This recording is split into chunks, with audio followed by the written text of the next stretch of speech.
Good morning বন্ধুরা, কেমন আছো তোমরা? আশা করি তোমরা সবাই ভালো আছো। ভগবানের আশীর্বাদে আমিও ভালো আছি।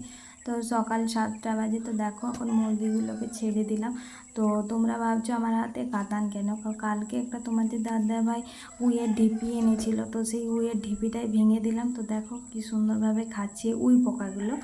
তো ওগুলো খুব ভালোবেসে খায়। তো বাড়িতে কাজ বলতে শুধু থালা বাসনগুলো ধোয়া হয়েছে, আর কিছু হয়নি। তো তোমাদের দাদাভাই যেহেতু শুয়েছিল, তা ঘর বাইরে কোথাও ঝাড় দেওয়া হয়নি।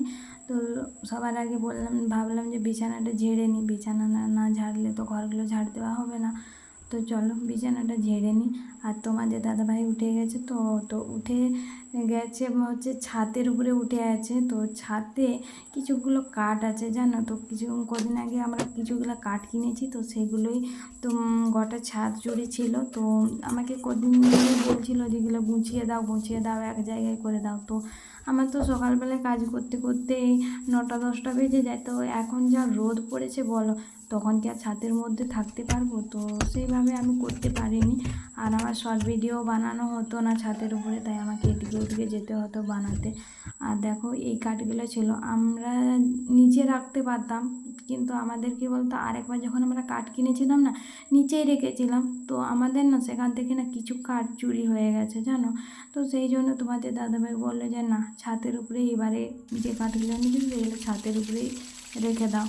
তো ছাদের উপরে রেখে দিলাম, আর ছাদটা খুব সুন্দর করে ঝাড় দিয়ে দিলাম। তো দেখো ধুয়ে দিলাম। তো কারণ এখন তো যেহেতু গরম পড়ে গেছে, তো তোমাদের দাদাভাই ছাদের উপরেই রাত্রেবেলা ঘুমাবে, তাই ছাদটাও ধুয়ে দিলাম। আর আমার শর্ট ভিডিও করতেও ভালো হবে।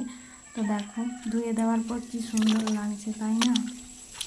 তো দেখো উপরে ছাদটাও ধোয়া হয়ে গেছে, আর নিচে যে ছাদটা আছে সেটাও দেখো ধুয়ে দিলাম।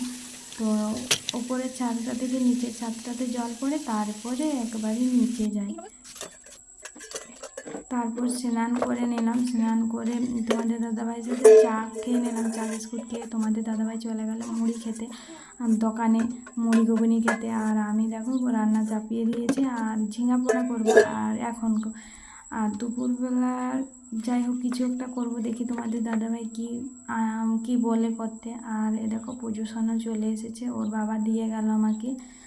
তো আমাদের প্রচুর অনেক কি জানো তো, হাতের কাছে যদি একটা কিছু পাই না, সেটা খেলনাই হোক আর নোংরাই হোক, ওই এপাশ ওপাশটুকু দেখে আর না টপ করে মুখের মধ্যে পুড়ে নেয়। ওকে না সবসময় দেখতে হয়। আর আমার রান্না হয়ে গেছে, ওই ভাত আর ঝিঙে পড়া, আর তখন তরকারি কিছু করিনি। আর দেখো প্রচুর সোনার সঙ্গে খেলা করছি। তো ও আমার কিছুটা মানে কি বলবো, আর অনেকটা জুড়ে আছে জানো। আমার তো একা শূন্যতা, কিছুটা শূন্যতাও আমার ভরিয়ে দিয়েছে জানো, যেহেতু আমার ছেলে হস্টেলে থাকে। আর এখানে দেখো পুচুসোনাকে ওর মা এসে নিয়ে গেল, ও স্নান করবে তো তাই। তো তারপর দেখো আমি ভাত খেতে বসে পড়েছি। তো ঝিঙা পোড়া আর হচ্ছে একটু তেঁতুলের আচার নিয়েছি। তো তেঁতুলের আচারটা কিনে এনেছে তোমাদের দাদাভাই, আমি বাড়িতে করিনি। তো ওটা দিয়েই এখন ভাত খেয়ে নেব। তো ভাত খেয়ে নিয়ে তারপর দেখি কি তরকারি করি। তো তোমাদের দাদাভাইকে ফোন করলাম, তো ও আর কিছু বলছে যাই হোক তুমি করো। তো আমি ভাবছি যে কী করবো,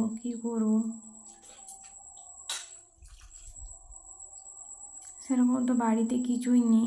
তারপর ফোন করলাম, তো বললো একটা হিঁচড় রান্না করো। আর হিঁচড় যে আমাদের গাছেরই হিঁচড়, আমাদের গাছ আছে। তো হিঁচড় রান্না করলে জানো তো আমি খাবো না। আর আমাদের গাছ আছে হলো, আমরা এই বছর রান্না করিনি একদিনও, আজকে প্রথম রান্না করব। আর আমি খাবো না, তোমাদের দাদাভাই খাবে। কারণ আমার আমার একটু প্রবলেম আছে, তো তার জন্য আমি খাবো না। তো তার জন্য এক ফালি রান্না করব। তো আলু দিয়ে রান্না করব। তো একটু মাংস আনতে বললাম, ও বললো যে না, কালকে খেয়েছি, তার আগের দিনও খেয়েছি, তো আজ আর মাংস রান্না করবো মানে খাবো না। তো তাই ভাবলাম আলু দিয়ে রান্না করে দিই। তো এসে গেছে তোমাদের দাদাভাই। তো দেখো আমার এদিকে তরকারি হয়ে গেছে। তো এখন বাজে পুরো 1:30। তো তোমাদের দাদাভাইয়ের সাথে ভাত খেয়ে নেব। তো ভাত খেয়ে একটু শুয়েছিলাম।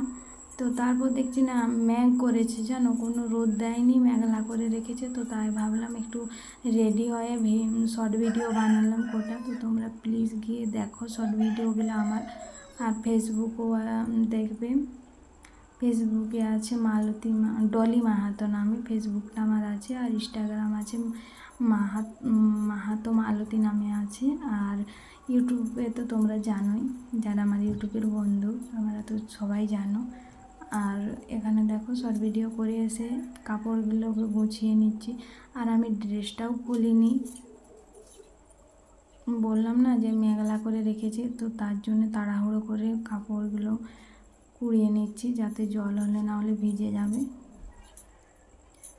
আর ভিডিওটা আর বড় করব না, এখানেই শেষ করে দেবো। তো ভিডিওটা যদি ভালো লাগে লাইক করে